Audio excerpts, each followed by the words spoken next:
सांगली शहराची ओळख असलेल्या कृष्णामाई नदीप्रती कृतज्ञता व्यक्त करण्यासाठी आणि धार्मिक सांस्कृतिक परंपरा जपण्यासाठी आपली आई कृष्णामाई या संकल्पनेतून भव्य यात्रोत्सवाचं आयोजन करण्यात आलं। हा यात्रोत्सव मंगळवार दिनांक 27 जानेवारी ते रविवार 1 फेब्रुवारी 2026 या कालावधीत कृष्णामाई मंदिर, सरकारी घाट, माई घाट व विशाल घाट परिसरात होणार असल्याचं कृष्णामाई महोत्सव समितीचे महेंद्र चंडाळे यांनी पत्रकार बैठकीत सांगितलं। ते म्हणाले, यात्रोत्सवाची सुरुवात 27 रोजी सकाळी धर्मध्वजारोहण व जलकलश पूजनाने होणार आहे। त्यानंतर विविध धार्मिक विधी, अभिषेक, प्रवचन, भजन कीर्तन व सांस्कृतिक कार्यक्रमांचं आयोजन करण्यात आलं। दररोज सकाळी कृष्णामाई मंदिरात पूजा व रमेश्वर मंदिर रुद्राभिषेक होणार असून संध्याकाळी कृष्णामाई गंगामाई महाआरती हे यात्रोत्सवाचं प्रमुख आकर्षण असणार आहे। यावेळी उपमुख्यमंत्री एकनाथ शिंदे यांच्यासह अनेक मान्यवरांची उपस्थिती असणार आहे।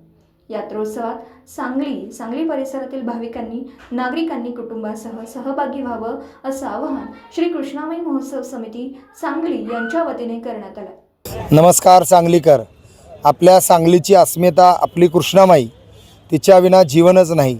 खऱ्या अर्थानं त्याचा महोत्सवाची अत्यंत जय्यंत तयारी या ठिकाणी सुरू आहे। अंतिम टप्प्यामध्ये या उत्सवाची तयारी आलेली आहे।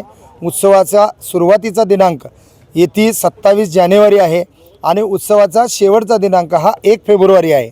या सुरुवातीच्या काळामध्ये आपण 27 तारखेला जी शोभायात्रा घेणार होतो ती काही कारणास्तव आपण 28 तारखेला पोस्टपोन केलेली आहे। तरी सर्व आपल्या कृष्णामाई पुत्र सर्व सांगलीकरांनी यामध्ये भरभरून व उत्साहानं भाग घ्यायचा आहे, कारण आपल्या सर्वांचं जीवन हे आपल्या कृष्णामाईवर आधारित आहे। आपला शास्त्र, आपला वेद, योग आणि आपली संस्कृती जोपासणारा हा सोहळा आहे।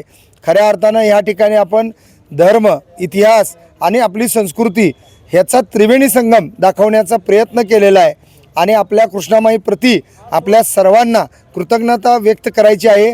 तिची खणनारायणानं ओटी भरायची आहे।